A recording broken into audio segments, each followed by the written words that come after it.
Two characters with a connection to Akina, connected by Sybil, and connected by a feeling of respect, yet both with something to prove. This match I thought was a lot better than the previous match we had in the last episode. So, let's dive into it. Hello everyone and welcome to Dueling with Downton. Today we're talking all things episode 6 of the Cardfight Vanguard Divinez Deluxe arc. An amazing episode for both Now and Erika. Am I heartbroken by the result? Sure. I love Erika's character and I wanted her to win. But with that said, let's talk about the episode altogether. So first and foremost, I want to talk quickly about the things I disliked. Now, I didn't like how we brought Megami and Laika back to just lose off camera. I found this mad disrespectful to those characters in particular. Now I understand that we do have some time limits and we have a lot of matches to get through, so some of these matches will be offline. As well as the fact is, we have a situation where two are overdressed casts. The decks they're going up against, aka our Divinez group, their decks are relatively unknown, so it's going to be more of a difficult matchup for them to overcome. Where, say, for our Divinez cast, characters like Laika and Megami have participated in deluxe tournaments before, therefore the decks and playstyles are already out in the public for them to study and touch up on. So I do like the fact that the overdressed cast will struggle a bit more as they learn and adapt to different playstyles. And yes, before anybody starts, I do know that because of the way the episode is structured and the interactions have been so far, we are going to get more Megami and Suzune relationship building and impactfulness moving forward. It's just that to me, from this episode, it did feel a little bit rushed with the way that they're just churning out tournament results. Anyway, let's see how it corrects that moving forward. So on to the things that I loved. Now, I love seeing how we learn more about these characters and the path that they are on. On one hand, we have Erika, who is grateful for everyone's support, but wants to prove that she has what it takes to support herself and be less reliant on other people, giving her the goal of going pro, which winning Deluxe will set her on the path to be. Now, this is all thanks to the high caliber of opponents that she has to face and take down along the way. But one thing I do find that reflects that goal and the theme that we had in Divinez is the fact is that most of the characters in Divinez had a wish that did not rely on a supernatural entity coming in and granted said wish. Instead, the wish was obtainable just by them doing their own hard work. And with Erika's wish of wanting to go pro and proving that she has the capability to support herself, this doesn't necessarily rely on her winning the Deluxe tournament.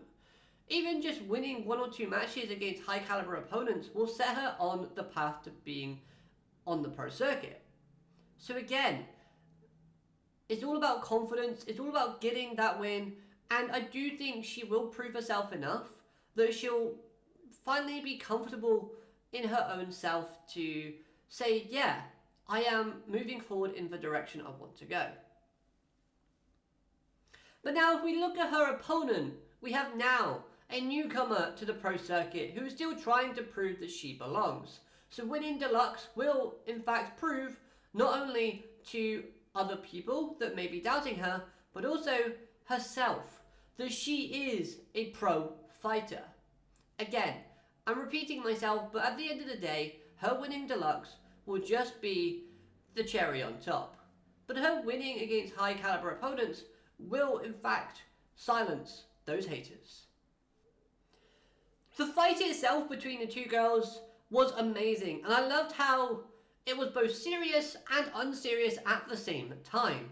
And the two characters just bounced off each other, showcasing their determination, resolve, and their amazing personalities. Looking deeper into the characters, starting off with Erika, I love hearing how her motivations and her inner feelings of gratitude, respect, joy, mixed in with her worries, nervousness and pressure, is all kind of being presented in such a wonderful way. But yet, it makes her feel more human.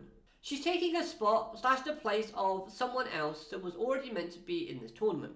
So now she has to prove that it wasn't a mistake to give that spot to her. But she's also trying to find and work out who she is as a person. Let's hope she finds it.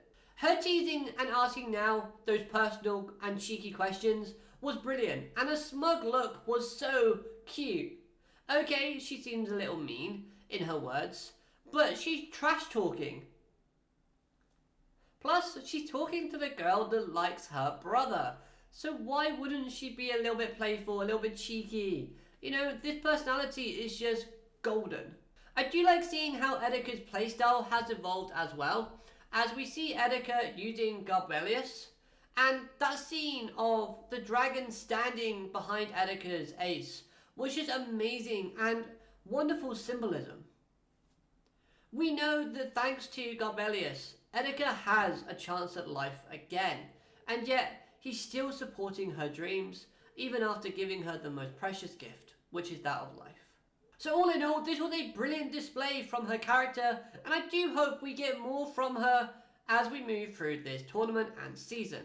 So come on, Vanguard, give us more Erika, please. Now then, on the other side of the Vanguard table, we have Now, battling to prove that she belongs and trying to silence the haters, dealing with the pressure of being a pro already. She is new to the pro circuit, with all eyes watching her every move, so that if she makes a mistake, people would jump down her throat, and this type of pressure within any sports for a new and rising star is something that people have to tackle in real life. It's a common thing that everyone has to overcome and push through, and I like seeing this perspective within the show.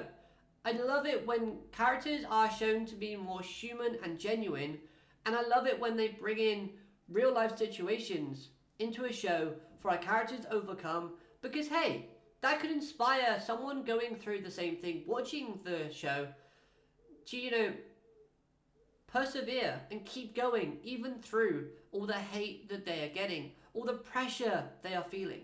So hopefully, as Now overcomes and inspires, other people will be inspired.